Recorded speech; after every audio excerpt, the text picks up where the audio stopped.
Hey guys, this is Ghostbit Miner coming at you from the power of YouTube through the internet itself. Okay guys, so in today's video we're going to be building a workstation, not just any workstation, a mobile workstation to take to E3. Stay tuned for this video guys so I can show you how to do it. Okay guys, so the case I picked is a mini ITX case. It's the Fractal 202 node. Let's go ahead and open it up and see what comes in here. Again, I'm just coming up with a little workstation that's better than my pretty much 4-year-old PC.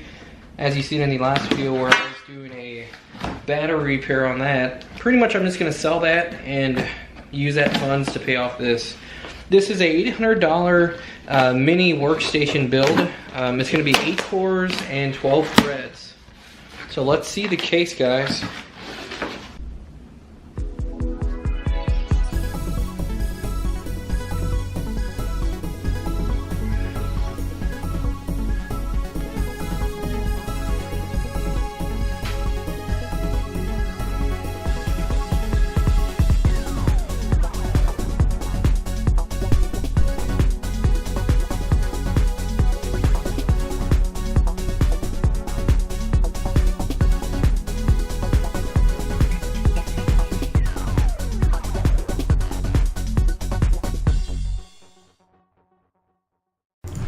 Okay guys, so first off, this power supply actually was a little too big for the case, so I ended up using a small form factor one from Corsair, 600 watts and 80 plus gold rated.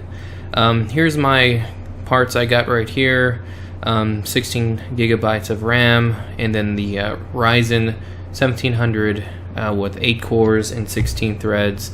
And this is a basic motherboard and some case fans. So let's get into this build guys. Okay, so you can see the front of the case is right here. What you want to do is go ahead and flip it over. There's 4 screws you want to take off first. Right there. So let's go ahead and take those screws off. This is a normal Phillips head screwdriver, nothing too fancy. So let's go ahead and get one of those screwdrivers out. Let's go ahead and start taking this case apart.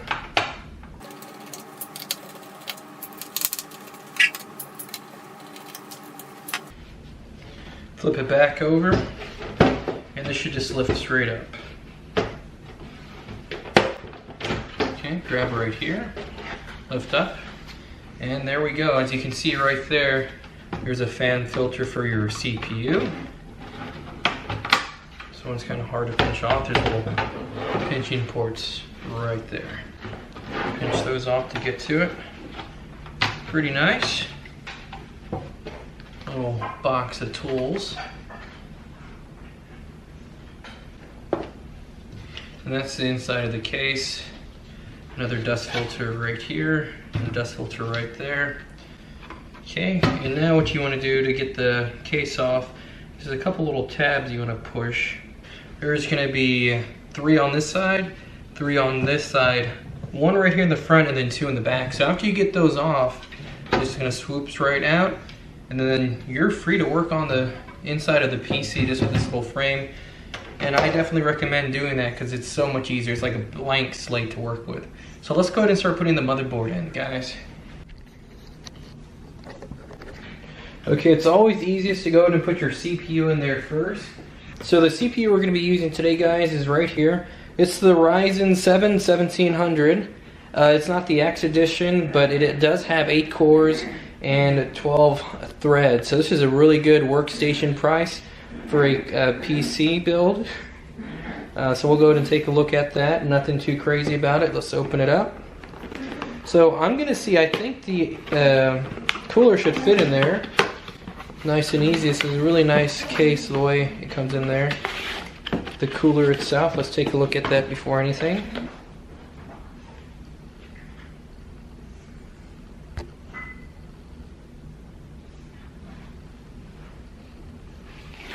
So you're going to go ahead and open up this little clip. Okay, triangle to triangle. Nice and gentle, just like that, a little wiggle. Okay, and it's in. As easy as that. So let's go ahead and start putting this motherboard in there. Okay, so now that we got the I/O shield put on, again, always put your I/O shield on before putting anything like your motherboard in, because that's going to be a big headache later on. let's go ahead and put our motherboard in here.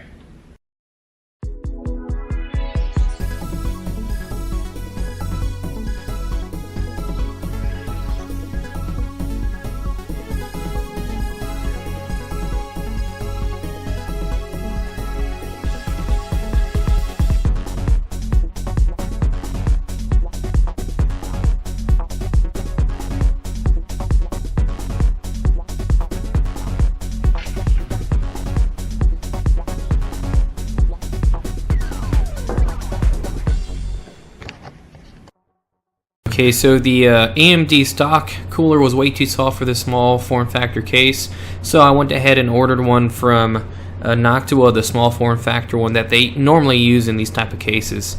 So we're going to go ahead and pull out our RAM and go ahead and install it.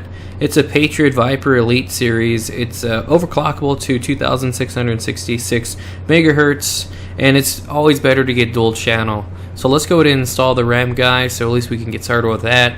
And good thing for Amazon with their one-day shipping, we'll definitely get that CPU cooler in here within the next day so we can finish this build, guys.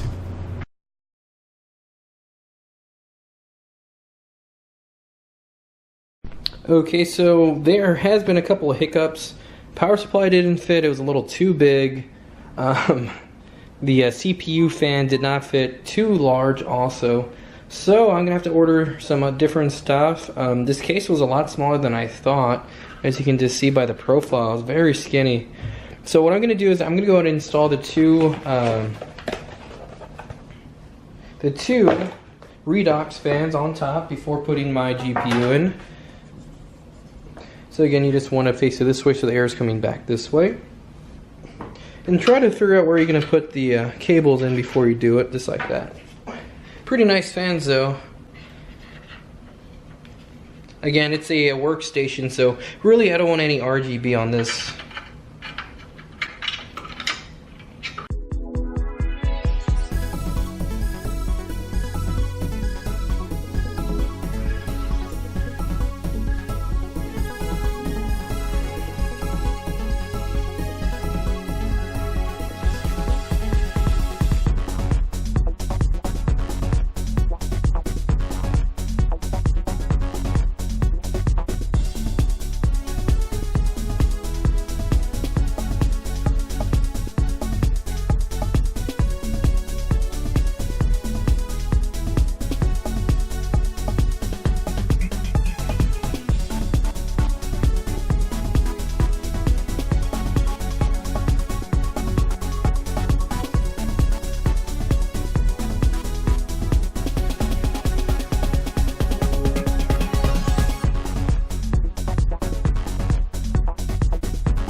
Okay, so we're going to get ready to install our graphics card. So it actually comes with a pretty cool adapter, so you can actually put your graphics card right over here.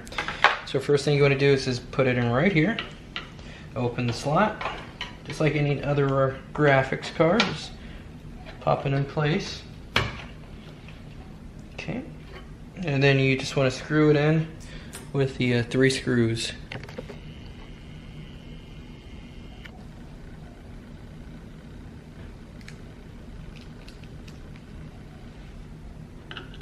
So after you screw this in, you want to undo 1, 2, 3 screws, so you can put your graphics card in there.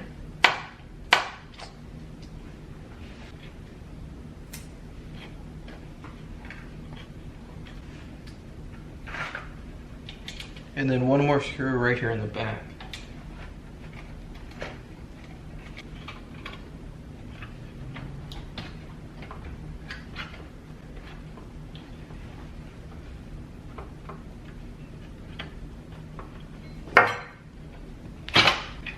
Okay, there we go.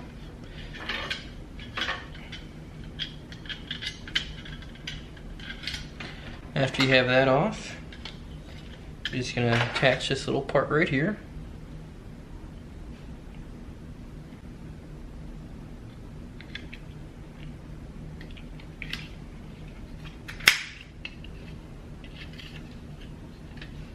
As you're there, you can take these screws off.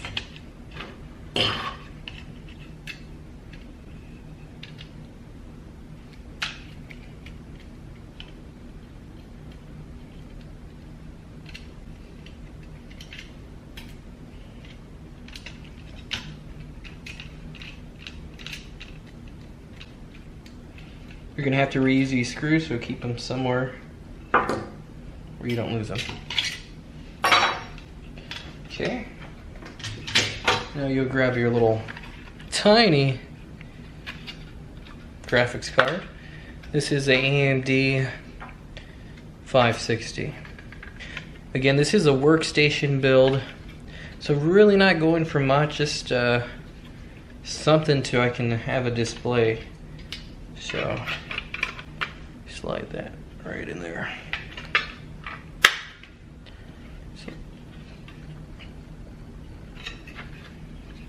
Okay, and then put it back in place.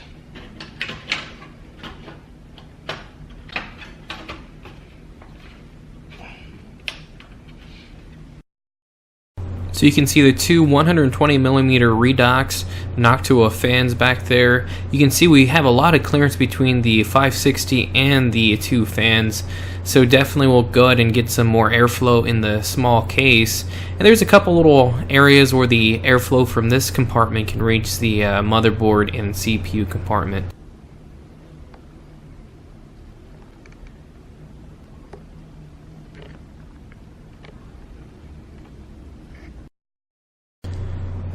Okay, so the storage unit we're going to be using today is a Samsung 970 EVO Plus series. It's a 250 gigabyte PCIe and NVMe M.2 drive. For any type of workstation, especially in 2019, it's always good to get the newest type of technology. And the reason for only 250 gigabytes is actually to keep it in the $800 price range. And then anything big like you know, saving YouTube files, stuff like that, will be saved to an external hard drive or to a NAS. So let's go ahead and put this in so we can get some fast storage on board this workstation.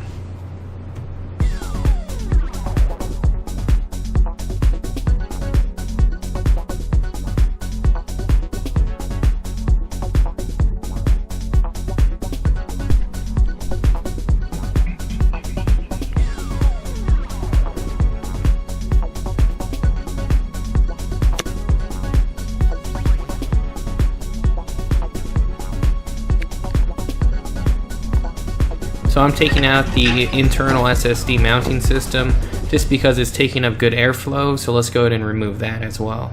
Okay, so this is as far as I can go without the power supply and the CPU cooler. So again, I'll just have to wait until tomorrow, but that's what we got so far, guys. I'm probably going to have to take some of this back off so I can reapply thermal paste and the back of the CPU plate. That's the way Noctua does it. So anyways, guys, let's go ahead and wait for tomorrow so we can actually finish this build. Okay, guys, so let's go ahead and apply the thermal paste that came with our Noctua cooler. So the Noctua cooler I got was an NHL9A, and it's an AM4 bracket size, and it's only 37 millimeters tall, so it's a low profile cooler, great for this type of case. And as you notice there, this is a pea-size portion of thermal paste because the CPU is a lot bigger than the Intel one. So just make sure to put efficient enough thermal grease on there so you don't overheat. And just don't put too much because you don't want to get into your sockets and all that bad stuff. It's hard to clean up even with isopropyl alcohol. So let's go ahead and pre-apply everything before we put it into the case. And this is a little challenging, but especially when you only have two hands and not a helper. But again, just put it in place and just start screwing these screws in there so it can hold the CPU cooler in there. And then before you know it, you are ready to go.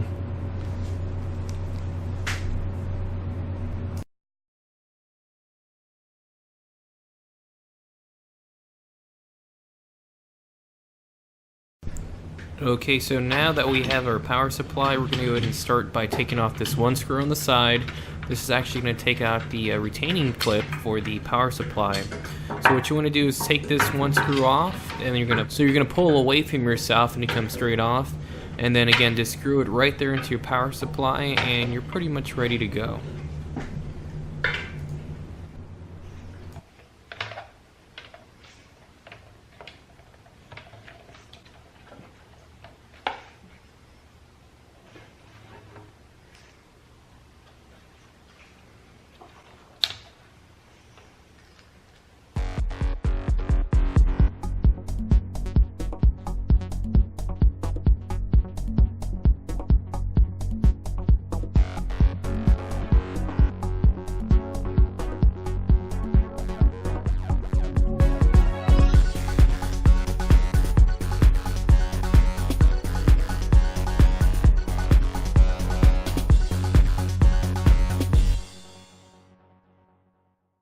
Okay guys, so there's a finished product with everything you need for a really good running workstation. Again, this is not the highest end performing workstation there is, but again, for $800 you can't really beat it.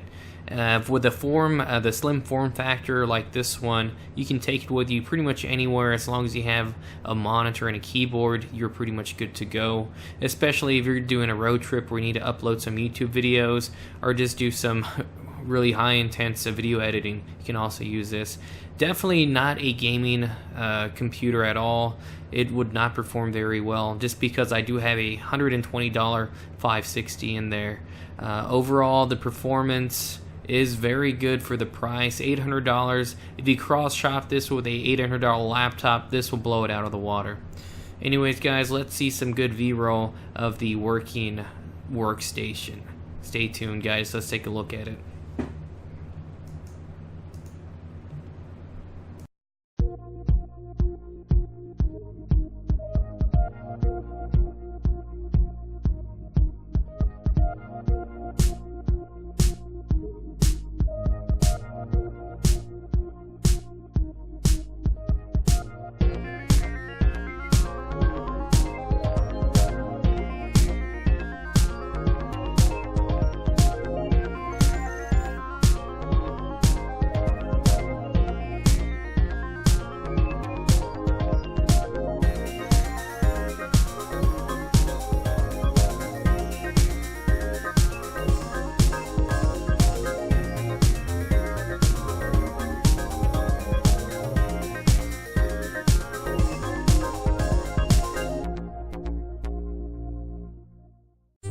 So this was Ghostbit Miner coming at you from the power of YouTube through the internet south. Again guys, I'm doing a couple new series on my channel. One's going to be computer builds, workstation builds, and server builds. And then again, don't forget about the good old cryptocurrency. We're going to be getting back into mining. And don't forget guys to like, share, and subscribe to help support my channel. I'll see you in the next one. Ghostbit Miner out.